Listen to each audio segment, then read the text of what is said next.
بھائی کو سزا دینے کا دکھ اتنا زیادہ تھا کہ اپنے چہرے کے تاثرات دیکھنے کے لیے آئینے کے سامنے جا کر کھڑا ہو گیا۔ اس وقت وہ نہ جانے کس عالم میں تھا کہ ہزار مرتبہ کا دیکھا ہوا چہرہ آج اسے بدصورتی کا احساس دلا رہا تھا۔ اس کی صورت خوشنما اور خوب نہ تھی، چیچک کے داغوں نے اس کی صورت کو مزید بدنما بنا دیا تھا۔ وہ پہلی مرتبہ آئینہ نہیں دیکھ رہا تھا، لیکن اس وقت اسے اپنی بدصورتی کا شدت سے احساس ہوا، شاید اس لیے کہ اب وہ سلطان محمود تھا، ایک بڑی اسلامی مملکت کا بادشاہ۔ اس کا غلام ایاز، جس سے وہ عشق کی حد تک لگاؤ رکھتا تھا، حسن و جمال میں یکتا تھا، اس کے قریب کھڑا اپنے آقا کی بدلتی ہوئی کیفیات کو دیکھ رہا تھا۔ محمود نے اس سے کہا، مشہور ہے کہ بادشاہوں کی صورت دیکھ کر آنکھوں میں روشنی آتی ہے، ایک میری صورت ہے جسے دیکھ کر شاید دیکھنے والوں کو تکلیف ہوتی ہو۔ ایاز کی ذہانت ضرب المثل تھی، اس وقت بھی اس نے ایسا جواب دیا کہ محمود کو تشفی ہوگی۔ اس نے کہا، مالک، آپ کی صورت دیکھنے والے کم ہیں، لیکن سیرت سے سب کا تعلق ہے۔ آپ کی اچھی سیرت خلق خدا کی بھلائی کا باعث بنے گی اور آپ کو ہر دل عزیزی حاصل ہوگی۔ خلق خدا پر آپ کی مہربانیاں اور آپ کے کارنامے آپ کو خوبصورت بنا دیں گے۔ ایاز کی باتیں سن کر محمود کی آنکھیں بھیگ گئیں۔ آقا، میں نے کیا کوئی غلط بات کہہ دی؟ یہ بات نہیں، بلکہ تمہاری نصیحت سن کر مجھے ابا جان کی یاد آ گئی۔ میں نے اپنی جوانی کے ابتدائی دنوں میں غزنی کے اندر ایک باغ لگوایا تھا، اس میں ایک شاندار عمارت بھی تعمیر کروائی تھی۔ میرے والد اور دوسرے ارکان دولت جب اسے دیکھنے کے لیے آئے تو والد نے فرمایا، ایسی جگہ تو تمہارے ملازم بھی بنوا سکتے تھے۔ بادشاہوں کی شان و شوکت کا تقاضا تو یہ ہے کہ وہ ایسی عمارت کی بنیاد ڈالیں جس کی مثال پیدا نہ کی جا سکے۔ میں نے پوچھا، وہ کون سی عمارت ہے؟ ابا حضور نے فرمایا، ایسی عمارت سے مراد اہل علم کے دل ہیں۔ ان کے دل ایسے زرخیز ہیں کہ اگر ان میں اپنی محبت اور احسان کے بیج بوگے تو ان کے پھل ایسے ہوں گے کہ جن کے چکنے سے تمہیں دین اور دنیا کی سعادت کی لذت ملے گی اور تمہارا نام حشر تک زندہ رہے گا۔ ایاز، بالکل یہی بات آج تمہاری زبان سے ادا ہوئی ہے۔ میں نے اس وقت تو اس پر عمل نہیں کیا، لیکن اب ضرور کروں گا۔ ایسے اہل علم کو دربار میں جگہ دوں گا جن کی قدر و منزلت فلک بلند سے بھی بلند ہوگی۔ ان کے کارناموں سے میری زندگی کا باب بھی روشن رہے گا، کبھی عدل و انصاف کو ہاتھ سے جانے نہیں دوں گا۔ اس بات کو ہوئے چند روز ہی گزرے تھے کہ اس کے دربار میں ایک شخص اپنی فریاد لے کر آیا۔ محمود نے اس سے اس کی شکایت پوچھی تو اس نے عرض کیا، میری شکایت ایسی نہیں کہ سب کے سامنے بیان کر سکوں۔ محمود اسے فوراً اکیلے میں لے گیا۔ اب بتاؤ تم پر کیا مصیبت ٹوٹی ہے؟ میں تو آپ سے کہتے ہوئے بھی ڈرتا ہوں کہ کہیں آپ مجھ پر ناراض نہ ہو جائیں۔ تم بے خطر ہو کر کہو، حضور، آپ کے بھانجے نے چند دنوں سے یہ روش اختیار کر رکھی ہے کہ وہ رات کو مسلح ہو کر میرے گھر میں داخل ہوتا ہے، مجھے تو مار مار کر گھر سے باہر نکال دیتا ہے اور خود میری بیوی کے ساتھ رات بسر کرتا ہے۔ ہم دونوں میاں بیوی دن بھر اس بے عزتی پر روتے رہتے ہیں۔ میں نے ہر امیر سے کہہ کر دیکھ لیا، لیکن معاملہ چونکہ آپ کے بھانجے کا ہے، اس لیے کسی میں اتنی جرأت نہیں کہ اسے روک سکے۔ اب میں آپ سے فریادی ہوں، آپ مجھ پر رحم فرما کر میرے معاملے میں انصاف کریں۔ محمود اس کی داستان سن کر رونے لگا۔ اے شخص، تو اس سے پہلے میرے پاس کیوں نہیں آیا؟ یہ ظلم کیوں کر برداشت کرتا رہا؟ میں پہلے دن سے یہ کوشش کر رہا تھا کہ کسی طرح آپ کی حضور حاضر ہو سکوں، لیکن دربان مجھے آنے ہی نہیں دیتے تھے۔ آج بھی نہ جانے کس طرح نظر بچا کر اندر آ سکا ہوں۔ اچھا، اب ایک بات غور سے سنو، مجھ سے ملاقات کا حال کسی پر ظاہر مت کرنا۔ جب وہ سفاک تمہارے گھر میں داخل ہو تو تمہیں باہر نکال دے تو فوراً میرے پاس چلے آنا۔ حضور، رات کے وقت مجھے آپ سے کون ملنے دے گا؟ محمود نے دربانوں کو بلایا اور اس کی صورت دکھا دی اور انہیں حکم دیا کہ یہ شخص جس وقت بھی آئے اس کی ملاقات مجھ سے کرا دینا۔ یہ شخص مطمئن ہو کر اپنے گھر چلا گیا۔ رات ہوئی تو وہ بادشاہ کے بھانجے کا انتظار کرنے لگا، لیکن وہ بدبخت اس رات نہیں آیا۔ دوسری رات کو واقعہ پیش آ گیا۔ وہ ظالم گھر میں داخل ہوا اور اس شخص کو گھر سے نکال کر اس کی بیوی کے ساتھ عیش و عشرت میں مشغول ہو گیا۔ وہ شخص گھر سے نکلا اور دوڑتا ہوا شاہی محل میں پہنچ گیا۔ دربانوں نے اسے سلطان محمود تک پہنچا دیا۔ حضور، وہ گھڑی آ گئی ہے، آپ کو میرے ساتھ چلنا ہوگا، آپ اپنی آنکھوں سے دیکھ لیں گے کہ میں جھوٹ نہیں بول رہا۔ سلطان محمود اس کے گھر کی طرف چل دیا۔ گھر کا دروازہ اندر سے بند تھا۔ وہ شخص دیوار پھاند کر اندر گیا اور کنڈی کھول کر محمود کو اندر بلا لیا۔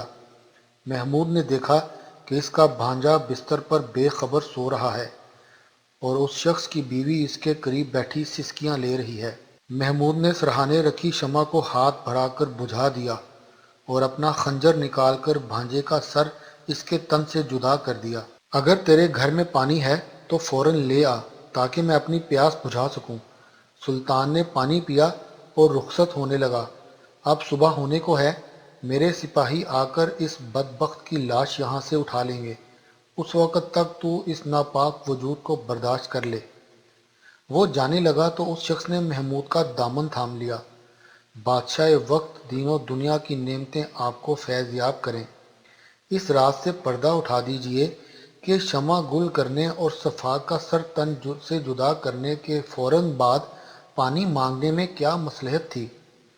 سننا چاہتا ہے تو سن۔ شمع تو میں نے اس لیے بجھائی تھی کہ اپنے بھانجے کا چہرہ دیکھ کر مجھے رحم نہ آ جائے اور انصاف ہاتھ سے چلا جائے، اور پانی مانگ کر پینے کی وجہ یہ تھی کہ جس دن سے تو نے اپنی غم کی داستان بیان کی تھی تو میں نے عہد کیا تھا کہ جب تک انصاف نہیں کر لوں گا نہ کچھ کھاؤں گا اور نہ پیوں گا۔ اس شخص نے اپنی فریاد بہت راز میں رکھی تھی، لیکن جلد ہی یہ قصہ باہر نکل گیا اور ہر طرف محمود کے عدل و انصاف کی دھوم مچ گئی۔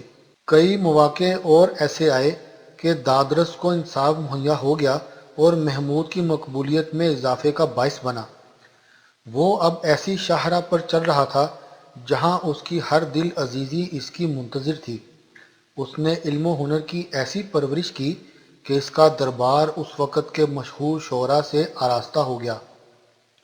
مورخین کا بیان ہے کہ محمود کے دربار سے 400 شاعر وابستہ تھے۔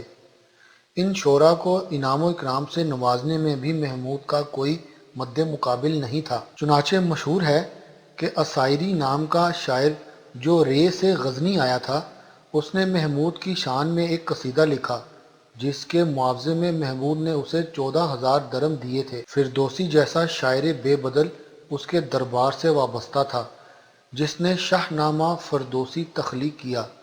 ابو ریحان البیرونی جیسا با کمال بھی محمود کے خوان نعمت سے وابستہ تھا۔ محمود خود بھی علم و فضل میں کمال رکھتا تھا۔ بعض مصنفین نے اسے فقہا میں بھی شمار کیا ہے۔ محمود نے شاید سوچ لیا تھا کہ وہ ایک ایسے بادشاہ کی صورت میں تاریخ کے سامنے آئے گا جس کی علمی خدمات کا شہرہ ہوگا، لیکن قسمت اسے بے شمار جنگوں کی طرف لے گئی۔ وہ دور ہی ایسا تھا جب بادشاہ کو اپنا رعب قائم کرنے کے لیے جنگوں کا سہارا لینا ہی پڑتا تھا۔ خون ریزی اور تلوار بازی سے گریز ممکن ہی نہیں تھا۔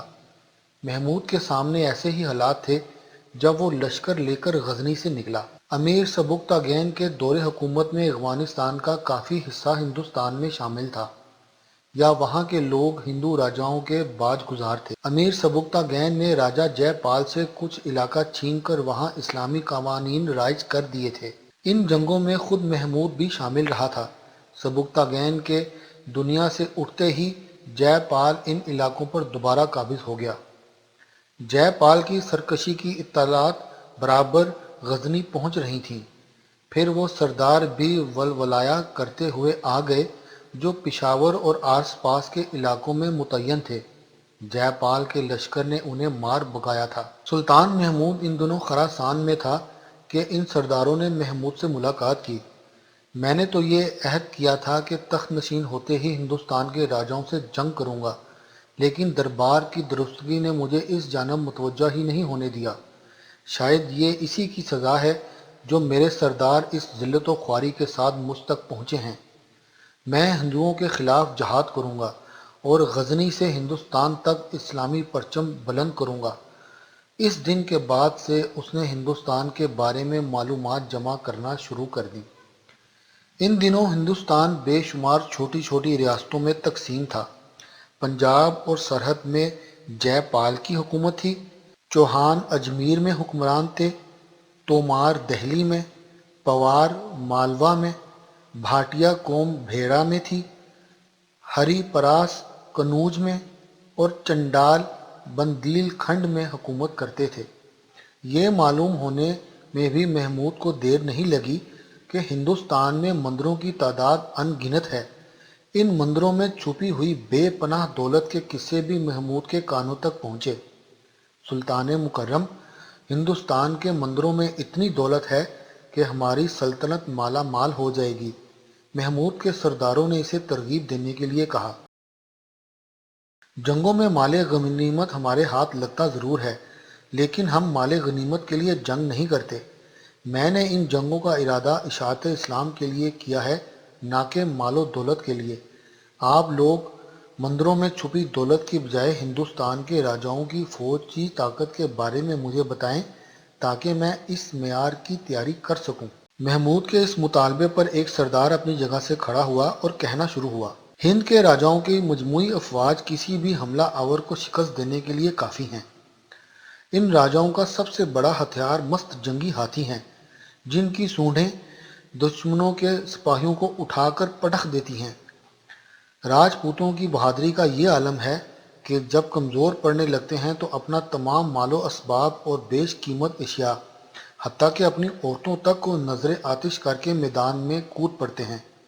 اس وقت انہیں اپنی موت کی کوئی پرواہ نہیں ہوتی۔ اس حالت میں ان راجپوتوں سے مقابلہ کرنا آسان نہیں ہوتا۔ ان کی یہ کمزوری تو بہرحال اپنی جگہ ہے۔ یہ ٹکڑوں میں بٹے ہوئے ہیں۔ ہندوستان پر اس وقت کوئی ایک راجا حکومت نہیں کر رہا۔ ان کی اس کمزوری سے فائدہ اٹھایا جا سکتا ہے۔ محمود نے اپنی رائے دی۔ وہ سردار پھر بول اٹھا، ان راجاؤں کا اختلاف صرف آپس کی حد تک ہے، لیکن مذہب کے نام پر سب ایک ہو جاتے ہیں۔ اگر کوئی غیر مذہب کا حکمران ان پر حملہ کرے تو یہ سب مل کر اس سے لڑتے ہیں۔ آپ لوگوں کی فراہم کردہ معلومات سے میں اس نتیجے پر پہنچا ہوں کہ ہندوستان کو ایک ہی حملے میں زیر کرنا ممکن نہیں۔ ہمیں بار بار ہندوستان کی طرف جانا ہوگا۔ یہ وہ دشمن ہے جسے مارا نہیں جا سکتا، کمزور کرنا ہوگا، اتنا کمزور کہ وہ اپنی موت خود مر جائے۔ اس کے سرداروں نے اس سے اتفاق کیا۔ اس کا غلام ایاز ابھی اس کے پاس سے اٹھ کر گیا تھا۔ رات بہت بیت گئی تھی، اب تہجد کا وقت قریب تھا۔ اس نے وضو کیا اور نماز کے لیے کھڑا ہو گیا۔ سلام پھیرنے کے بعد اس نے دعا کے لیے ہاتھ اٹھا دیے۔ مالک و عز و جل، تیری مدد کے بغیر میں حقیر بندہ کچھ بھی نہیں۔ میری افواج، میرا لشکر کسی کام کا نہیں۔ اگر تیری مدد شامل حال نہ ہو، میں نے کفرستان ہندوستان پر حملہ آور ہونے کا قصد کیا ہے، مال غنیمت اور کشور کشائی کے لیے نہیں، بلکہ دین حنیف کی اشاعت کے لیے، نعرہ توحید بلند کرنے کے لیے۔ اگر مجھے شکست ہوئی تو اس ظلمت کدے میں چراغ جلانے والا کوئی دوسرا بادشاہ مجھے نظر نہیں آتا۔ مجھے غیب سے طاقت عطا فرما، ہندو راجاؤں پر میری ہیبت طاری فرما دے، مجھے نصرت سے ہمکنار فرما۔ اس وقت سلطان کے آس پاس کوئی نہیں تھا۔ اس کا چہرہ آنسوؤں سے تر تھا اور وہ خدا کے حضور گر گرا رہا تھا۔ سلطان نے مسجد پہنچ کر باجماعت نماز ادا کی اور خلاف معمول الصبح دربار خاص طلب کر لیا۔ ارکان سلطنت جمع ہوئے تو اس نے ان سب کو مخاطب کیا اور اپنے عزائم ان پر ظاہر کیے۔ مسلمان بادشاہوں کو صرف اتنا ہی زیب نہیں دیتا کہ وہ درباروں کی زینت اور زیبائش کا اہتمام کرتے رہیں۔ تلوار اگر اٹھائیں گے تو اپنے ذاتی مفاد کے لیے، بلکہ ان کا فرض ہے کہ وہ خدا کی دشمن سے جنگ کریں، کفر کے اندھیروں میں اسلام کی شمع روشن کریں۔ ہندوستان اس وقت کفر و ضلالت کا گڑھ بنا ہوا ہے۔ ہندوؤں کے مزاح کا خیز اعتقادات، پجاریوں اور پنڈتوں کی عیاشیوں کی بے شمار داستانیں ہمارے کانوں تک پہنچتی رہتی ہیں۔ ہمیں اس پر بھی اعتراض نہیں تھا، لیکن ہندو راجاؤں کے عزم یہ ہیں کہ وہ اسلامی علاقوں پر قابض ہو جائیں اور وہاں بھی اپنی بے ہودہ رسومات رائج کر دیں۔ ان راجوں میں سب سے زیادہ فتنہ انگیز راجہ جے پال ہے جو فتنے پیدا کرتا رہتا ہے۔ امیر سبکتاگین نے جے پال سے پشاور کا علاقہ اور کابل اور درہ خبر کا درمیانی علاقہ جنگ کر کے حاصل کیا تھا اور وہاں اسلامی قوانین رائج کیے تھے، مگر اب جے پال نے یہ علاقے دوبارہ اپنے قبضے میں کر لیے ہیں۔ وہ سمجھ رہا ہے کہ اب کسی مسلمان امیر میں یہ طاقت نہیں رہی کہ وہ راجہ کا مقابلہ کر سکے۔ اس کی یہ غلط فہمی دور کرنے کی ضرورت ہے، ورنہ اس کی ہمت دراز ہوتی رہے گی۔ میں نے پختہ ارادہ کر لیا ہے کہ میں ہندوستان پر حملوں کا آغاز کروں گا۔ اس کی ابتدا جے پال سے مقابلے کی صورت میں ہوگی۔ آپ لوگ تیاری کریں اور یہ یاد رکھیں کہ دعوت اسلام پھیلانے کے لیے دریائے سندھ تک کا علاقہ فتح کرنا اور راجہ جے پال کی فوجی قوت کو کچلنا نہایت ضروری ہے۔ اس کے حکم کے مطابق اس کے سرداروں نے لشکر فراہم کیے۔ شوال کا مہینہ تھا، 391 ہجری کا سال آ گیا۔ محمود غزنوی 10,000 سوار لے کر پشاور آ گیا۔ راجہ جے پال بھی 12,000 سوار، بہت سے پیادے اور 300 ہاتھی لے کر مقابلے پر آیا۔ جے پال نے صفیں درست کر کے ہاتھیوں کو سب سے آگے رکھا۔ محمود نے تیر اندازوں کو حکم دیا، تیروں کی بارش نے ہاتھیوں کو بدحواس کر دیا۔ شمشیر زنوں نے ہاتھیوں کی سونڈیں کاٹ ڈالیں۔ دو بدو جنگ شروع ہوئی تو میدان جنگ ہندوؤں کی لاشوں سے پٹ گیا۔ دوپہر ہونے کو تھی کہ میدان تکبیر کے نعروں سے گونج اٹھا۔ محمود نے ایسا بھرپور حملہ کیا کہ دشمن گھبرا کر بھاگ کھڑا ہوا۔ اس مرتبہ جے پال کو بھاگنے کا موقع نہ مل سکا۔ وہ اپنے چند رشتہ داروں کے ساتھ گرفتار کر لیا گیا، تاہم بھاری تاوان جنگ وصول کر کے اسے خراج کی ادائیگی کے وعدے پر رہا کر دیا گیا۔ محمود نے چند حفاظتی دستے وہاں چھوڑے اور غزنی کی راہ لی۔ راجہ جے پال اپنے بچے کچے علاقوں میں واپس گیا تو شرمندگی سے اس کی گردن جھکی ہوئی تھی۔ رانیوں نے اس کا سواگت کیا لیکن وہ خاموش رہا۔ محمود سے شکست کے بعد وہ ایسا دل برداشتہ ہوا کہ کھانا پینا اور رانیوں کے پاس جانا سب کچھ چھوڑ دیا۔ پھر ایک دن اس کے جی میں کیا سمائی کہ اپنے آدمیوں کو حکم دیا، ایک چتا تیار کرو اور اس میں اچھی طرح آگ بھڑکا دو۔ وہ حیران تھے کہ یہ حکم کس کے لیے صادر کیا جا رہا ہے، لیکن حکم عدولی نہیں کر سکتے تھے۔ جب چتا تیار ہو گئی تو اس نے اپنے بیٹے انند پال کو بلایا۔ انند پال، میں نے جب محمود کو پہلی مرتبہ اس کے باپ سبکتاگین کے ہم رکاب دیکھا تھا تو اسی وقت سمجھ گیا تھا کہ یہ لڑکا ہندوستان کے لیے خطرناک ثابت ہوگا۔ اس نے مجھے شکست دے کر یہ بات سچ کر دکھائی۔ ہمارے بزرگوں کا قاعدہ رہا ہے کہ جب کوئی راجہ 2 مرتبہ شکست کھا جائے تو اسے حکمرانی کا حق نہیں رہتا۔ میری غیرت نہیں چاہتی کہ میں زندہ رہوں۔ چتا جل رہی ہے، کچھ دیر میں یہ آگ مجھے پاک کر دے گی۔ میں تمہیں ولی عہد مقرر کرتا ہوں اور نصیحت کرتا ہوں کہ محمود سے لڑائی کرنے میں پہل کبھی مت کرنا۔ محمود خطرناک حکمران ہے، اگر جنگ کرنا ہی پڑ جائے تو تمام راجاؤں کو ساتھ ملا کر اس کے مقابلے کے لیے نکلنا۔ جے پال نے بیٹے کو نصیحت کی اور خود بھڑکتی ہوئی آگ کے شعلوں کے درمیان بیٹھ گیا۔ جے پال کے اس انجام نے محمود کو مطمئن کر دیا تھا، لیکن وہ یہ طے کر چکا تھا کہ ہر 1 سال کے وقفے کے بعد ہندوستان پر حملہ کیا کرے گا اور آہستہ آہستہ پورے ہندوستان پر قابض ہو جائے گا۔ اس مرتبہ اس کے نشانے پر ملتان کے قریب کا ایک علاقہ بھاٹیا تھا، جو ایک ہندو راجہ بجے راؤ کا دارالسلطنت تھا۔ اس راجہ نے چونکہ سلطان کے خلاف جے پال کی مدد کی تھی، اس لیے اس کی سرکوبی ضروری تھی۔ سلطان غزنوی ملتان کی سرحد سے گزر کر بھاٹیا کے قریب اتر گیا۔ بھاٹیا کے گرد کھینچی ہوئی شہر پناہ بے حد بلند اور مضبوط تھی۔ اس کے گرد نہایت چوڑی اور گہری خندق تھی جسے عبور کرنا تقریباً ناممکن تھا۔ راجہ بجے راؤ کو اپنی فوج کی کثرت اور ہاتھیوں پر اتنا ناز تھا کہ محمود سے مقابلے کے لیے نکل آیا، ورنہ شہر پناہ سے اندر جانا محمود کے لیے تقریباً ناممکن تھا، یا اسے ایسی سر توڑ کوشش کرنی پڑتی جو اس سے پہلے کبھی نہ کی ہوئی ہو۔ فریقین میں زبردست جنگ ہوئی۔ بجے راؤ کا غرور بے جان نہیں تھا۔ 3 روز کی خون ریز جنگ کے بعد بھی حالت یہ تھی کہ کوئی نتیجہ برآمد نہیں ہوا تھا۔ تیسرے دن تو یہ حالت تھی کہ مسلمانوں کے قدم اکھڑنے لگے تھے۔ اندھیرے نے جنگ روک لی، ورنہ شاید فیصلہ ہو ہی جاتا۔ سلطان محمود ابھی ابھی جنگ سے لوٹا تھا۔ اس کے کپڑے گرد آلود تھے، جوتوں میں پاؤں جل رہے تھے، لیکن اس نے تھکن اتارنے کے لیے آرام کی زحمت بھی نہیں کی اور تھکے ہارے سرداروں کو بھی اپنے حضور طلب کر لیا۔ آپ لوگ دیکھ رہے ہیں کہ 3 دن گزر جانے کے باوجود ہمیں کامیابی نہیں مل سکی۔ سلطان، ہم شرمندہ ہیں۔ میں آپ لوگوں کو الزام نہیں دے رہا ہوں، میں تو صرف یہ کہنے کے لیے آپ کو بلایا ہے کہ کل سلطانی جنگ ہوگی۔ فوج کا ہر فرد جان دینے کے لیے تیار ہو جائے۔ کل یا تو ہم نہیں ہوں گے یا فتح ہمارے ساتھ ہوگی۔ بس اب آپ لوگ جائیں اور آرام کریں۔ رات آ گئی۔ محمود کی لشکرگاہ میں ہر طرف خاموشی تھی۔ دن بھر کی لڑائی کے بعد تھکے ہارے سپاہی اپنے جسموں کو آرام دے رہے تھے۔ جانور بھی اتنا تھک گئے تھے کہ ہنہنانا بھول گئے تھے۔ محمود اپنے رب کے آگے سجدہ ریز تھا اور رو رو کر اپنی فتح کے لیے مدد طلب کر رہا تھا۔ بجے راؤ کا حال بھی اس سے مختلف نہیں تھا۔ وہ مندر میں تھا اور اپنے معبودوں سے مدد کا طلبگار تھا۔ اس دن کا سورج طلوع ہوا تو بجے راؤ نے اپنی فوج کو مسلح ہونے کا حکم دیا اور اپنے لشکر کو لے کر میدان میں آیا۔ غزنی لشکر بھی مقابلے کے لیے تیار تھا۔ کسی کو کچھ معلوم نہ تھا کہ چند گھنٹوں کے بعد کون زندہ رہتا ہے اور کون شہید ہوتا ہے۔ حکم ملتے ہی مسلمانوں نے دائیں اور بائیں سے بیک وقت ہندوؤں پر حملہ کر دیا۔ پسینے سے زیادہ خون بہہ رہا تھا۔ دونوں طرف کے سینکڑوں سپاہی مارے جا چکے تھے، لیکن ہندوؤں کے پاؤں ابھی تک زمین پر لگے ہوئے تھے۔